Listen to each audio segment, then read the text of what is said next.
با نام و یاد خدا، دکتر شهریار یحیوی هستم، جراح بینی و صورت.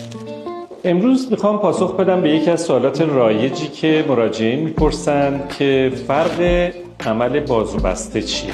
باید عرض کنم که خیلی از بیماران تعریف دقیق عمل جراحی بازو بسته رو نمیدونن، یا اصطلاح پزشکیش اوپن کلوز یا اندونیزال، میگن جراحی بسته یا کلوز یا اندونیزال، یعنی از داخل بین.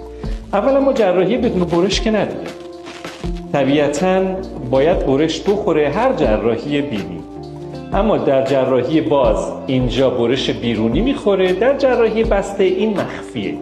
پس اینجوری نیستش که فلان آقای دکتر یا بنده بدون برش عمل بکنم، نه، این اصطلاحاً ممکنه گفته بشه اصطلاحاً بدون برش بیرونی یا بدون برش ظاهری. برش میاد داخل در شیار پشت کلوملا یا این دیوار پنهان میشه، ولی همون برش داده میشه. خب اگر برش بدیم میشه جراحی باز، اگر برش بیرونی داشته باشه میشه روش باز، اگر برش از داخل پنهان بشه میشه جراحی بسته. برش هایی که برای پره ها میدیم در همه اعمال جراحی که در دنیا انجام میشه یکسانه.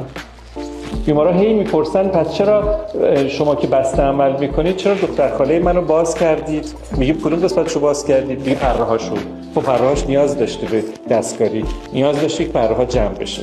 پره های هر بیماری که نیاز باشه جمع بشه یا دستکاری بشه برای قرینه سازی یه روش بیشتر نداره، اونم برشه.